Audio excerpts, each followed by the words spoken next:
Welcome back to టిక్స్ యశ్మిత. ముందు వీడియోలో మనం దళుడు అలాగే వకుడి యొక్క కథ చెప్పుకున్నాం. ఈ వీడియోలో ఇంద్రియమనుడి యొక్క కథ చెప్పుకుందాం. ఇంద్రియమనుడు అని ఒక రాజు ఉండేవారు. ఈయనకి చాలా దానగుణం ఉండేది. అయితే ఈయన స్వర్గానికి వెళ్ళిన తరువాత ఈయన కర్మలకన్నిటికీ స్వర్గంలో ఉండే సమయం అయిపోయిన తర్వాత భూమి మీదకి వచ్చేసాడు. ఇప్పటికీ ఇంకా ఎవరైనా తను చేసిన దానాలను గుర్తుపెట్టుకొని ఉంటే ఆయన మళ్ళీ స్వర్గానికి వెళ్ళచ్చు. ఆ విధంగా ఇంకా ఒక్కొక్కరి వద్దకు వెళ్ళి అడగడం మొదలు పెడతారు. మొదటిగా ఒక గుడ్లగూప వద్దకు వెళ్తారు. ఇంద్రియమనుడు అంటే నీకు తెలుసా అని అడుగుతారు. ఇంద్రియమనుడా? ఆయన ఎవరు?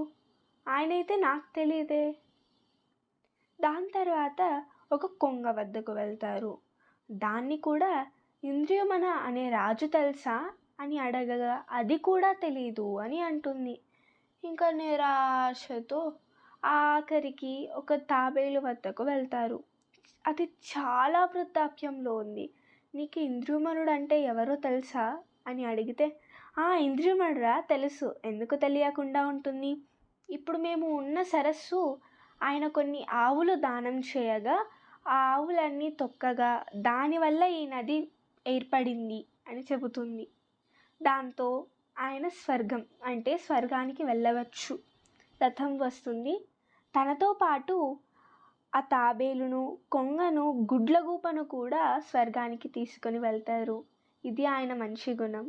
దీని తర్వాత ఏం జరిగిందో తెలుసుకోవాలి అంటే నెక్స్ట్ వీడియో చూడండి. ఇలాంటి మరిన్ని వీడియోస్ కోసం please like, share and subscribe. Thank you.